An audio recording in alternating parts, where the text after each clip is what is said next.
Race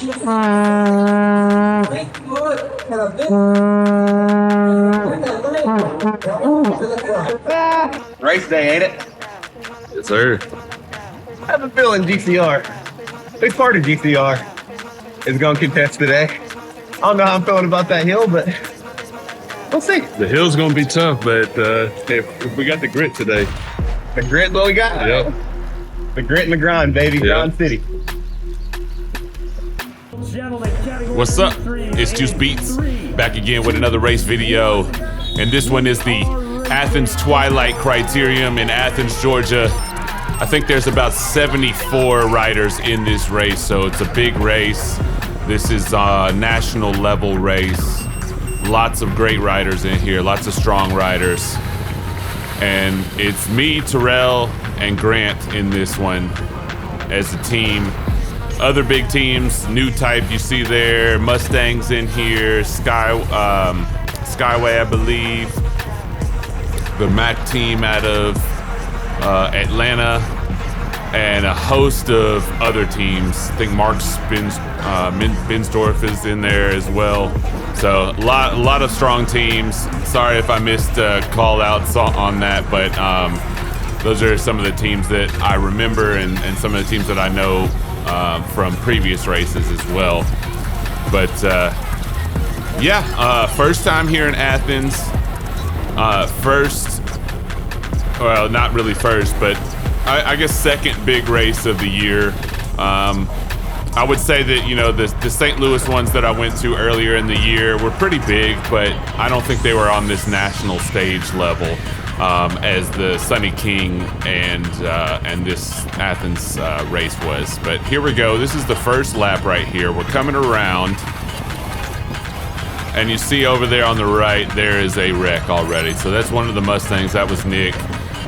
He went down, and one of the things that I wanted to kind of point out here at the beginning of this video is the fact that I think only a month or so prior to this race, they decided to fix these pillars in the road there.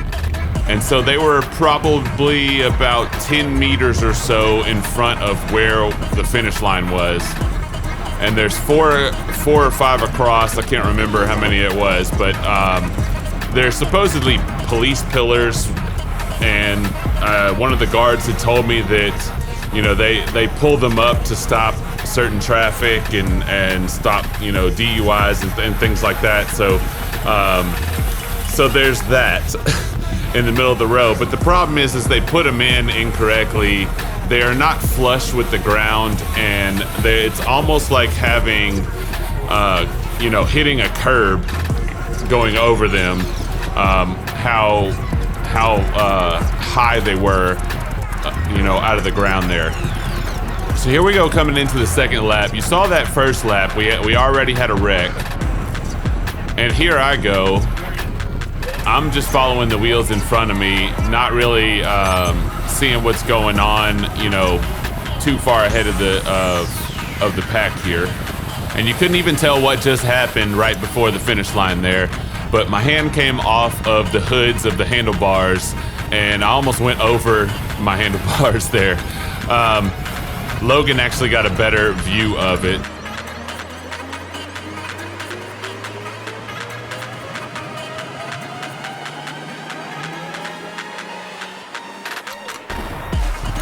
But yeah, so almost going over the bars there on the second lap. I didn't know at the time that those were there. Like, I just thought somebody had clipped, you know, a wheel or something on the first lap and didn't realize that that's what happened. So they had gone over, Nick had gone over one of those bumps of the pillars and went out of the race on that first lap. And then I come around there, not even realizing that those bumps are there because I didn't hit it on the first lap. I was over on the left, I think, and missed it completely. And you know, I'm not paying attention to like the road per se, you know, because walking around earlier on, I didn't notice those, but you know, I'm looking for cracks or potholes and stuff like that. So I wasn't necessarily looking for bumps in the course. And of course, we didn't get a chance to really ride the course beforehand either, so I wasn't aware of them beforehand. Maybe you know, an oversight or something on my part, I don't think anybody announced anything either. So I mean, it's just, you know, it's pretty crazy that they would put those up a month or so beforehand and then not really tell anybody about it. But anyway, I'm still in this race. We're 2 miles in. These laps go by really, really quickly. They're very fast. We averaged 28 miles an hour in this race. I averaged 316 watts with a 1439 max watt power and 359 normalized. We'll just round that up to 360 just to be even, right? But this race was pretty tough, but not. And I say that as, you know, for the most part, like this straightaway on this going into the start finish straight, it's not hilly or anything like that. It's super fast. You had to put in a pretty good amount of power to keep up with the rest of the peloton here. Like I said, I think there's like 74 guys in this race or something like that. So a lot of guys to keep up with, a big peloton, everybody's stretched out. But the biggest thing was people talked about this hill and how tough it was. And honestly, like, I didn't feel like the hill was tough comparatively to some other races that I've done. So I've done Rock Hill, which had a hill. I've done, obviously Sunny King that had a hill. I've done another race in Georgia that had a hill. This one was a punchy one and very, very short. So it went by quick. So if you had some punch, you could get over it pretty quickly, and then the rest of the time, you're kind of not really coasting, but I guess you could say you are coasting around that corner there. If you take it with good speed, you coast pretty well. But if you're trying to play catch up, obviously you had to put some power down. Here I am playing a little bit of catch up. It's hard to kind of explain how it was, but I would say, like, I guess the reputation of the course that I got beforehand was that it was harder, but when I got there, it felt easier than what was explained to me, if that makes sense to you guys.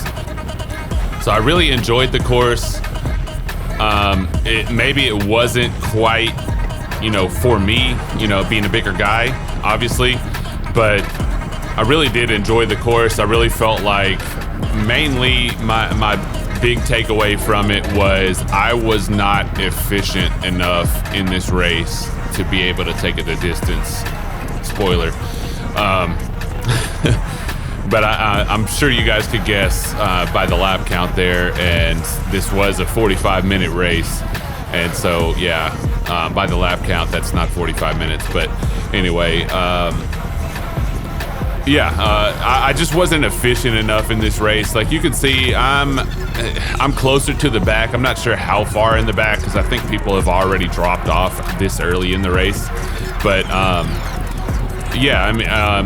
really believe this race was more of an attrition type thing, for me at least.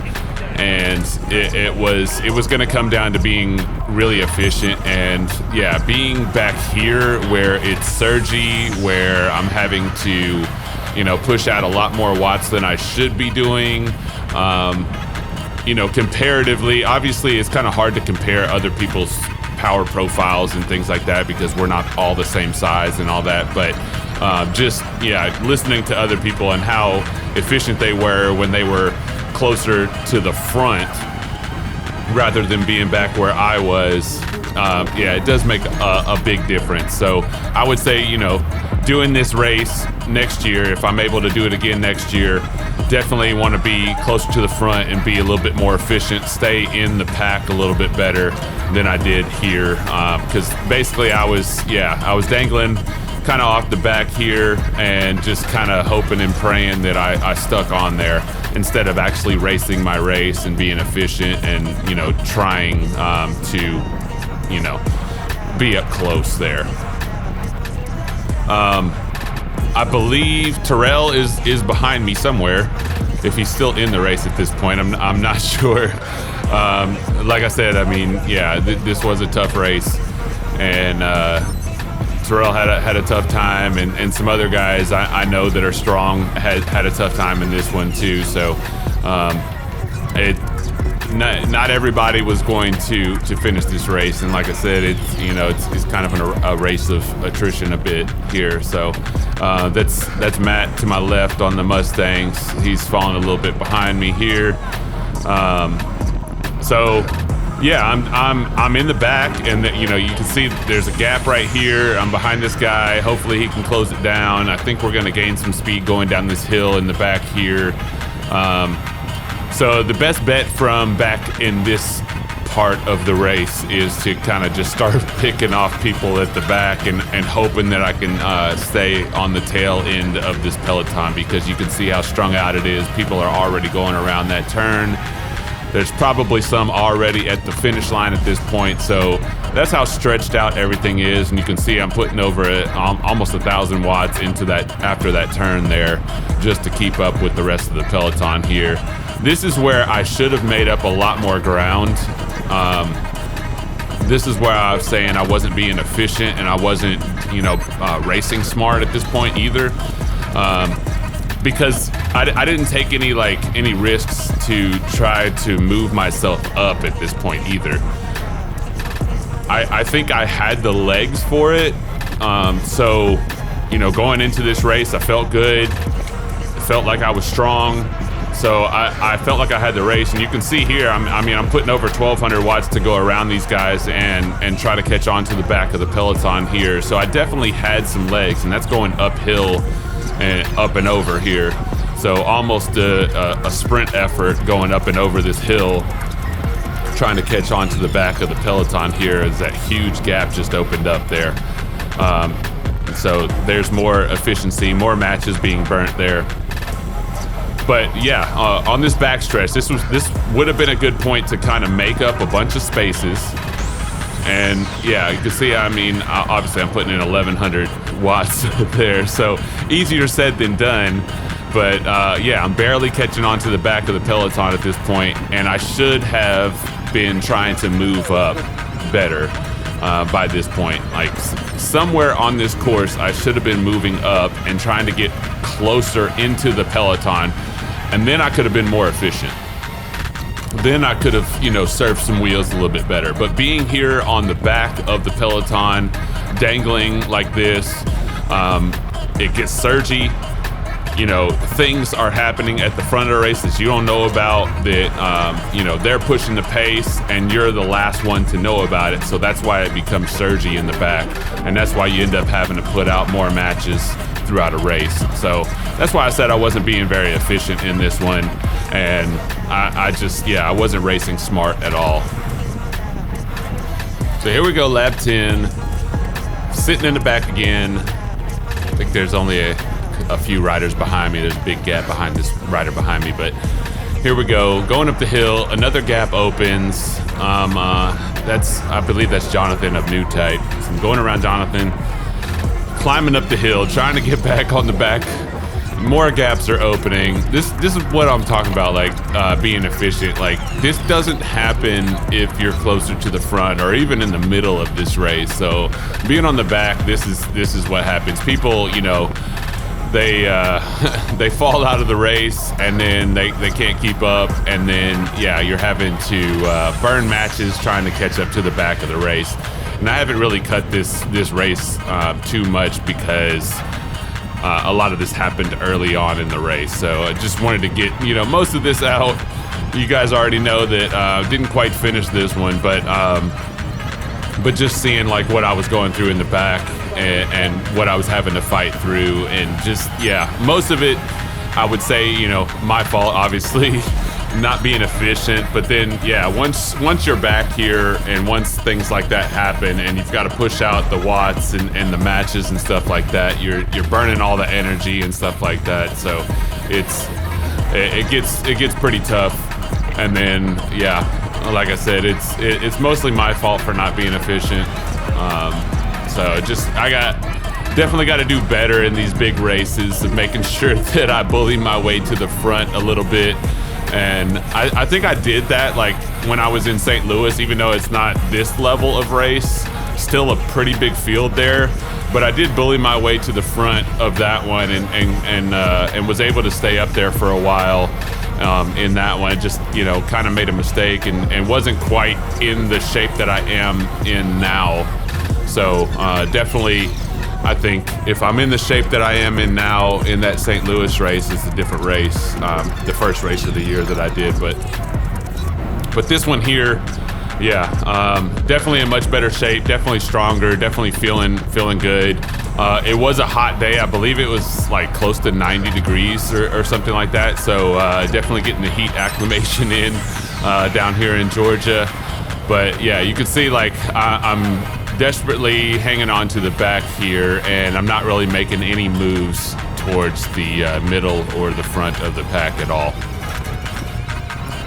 Here we go, going into lap 17. A little gap open. I've got to close this thing. I've been picking off riders here in the back for a while. I think Terrell's out of the race at this point. Several other guys are out of the race. Nick from the Mustangs, who went down on that first lap, is actually back in the race, and I think he's moved up, which is something that I probably should have done in this race. As it went on, I didn't really make any moves to try to do anything, so this is definitely my fault on that part. But this is kind of where the wheels kind of fall off for me. I've been closing down a lot of gaps that were opening up with guys in the back. Pushing real hard, burning those matches. There's a gap that I'm trying to close. This guy behind me used my draft a little bit to kind of slingshot himself back on the back here. I'm still not out of it, but I'm definitely feeling it at this point. I cut through a whole bunch of laps from where I was kind of pushing it, trying to get back up to the peloton. But this is basically when the wheels fall off and I was done, burning all those matches and just, trying to stay on the back there, cutting through everything that was going on. So, yeah. And, this was the end of my race at this point. So I was basically at this point waiting for them to just pull me and give me a placing. And they do eventually do that here in just a little bit. But overall, I definitely had fun on this weekend. It was a great race, and now I know going into this what to expect. The hill is not as bad as I thought it was going to be. I know that I need to be more efficient, and I know that I need to put out more at the beginning of the race to stay up closer to the front and be in the mix a little bit better. But yeah, going into it, didn't know all that, hadn't ridden the course before. So now that I know all that, definitely something I want to come back and do again and try my best to stay in there a little bit longer and make it to the end and hopefully compete for the end there. And maybe they will fix those bumps as well on the course, and so that way they won't have so many crashes.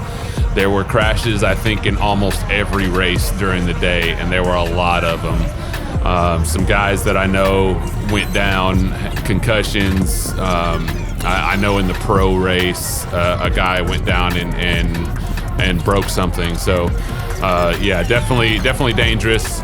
Guys were traveling at 30 plus miles an hour on that stretch.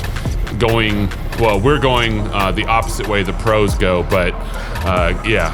So either way you went, it was dangerous, and it was something that you're trying to pay attention to the wheels in front of you and try to make sure that you're in good position and all that, and it's not something that you want to think about through the entire race. And so, yeah, a lot of that was happening, and people were just, hitting it and going down. But anyway, had a great time in Athens. Great atmosphere. Definitely a race I definitely want to come back to. And yeah, hopefully you guys enjoyed the video. I know it was kind of short this time, but I've got some more videos coming pretty shortly, and some really good races coming up. So anyway, if you like this video, please like and subscribe. Hit that bell icon so you know when I post videos. Yo, I will see you guys on the next one. Peace.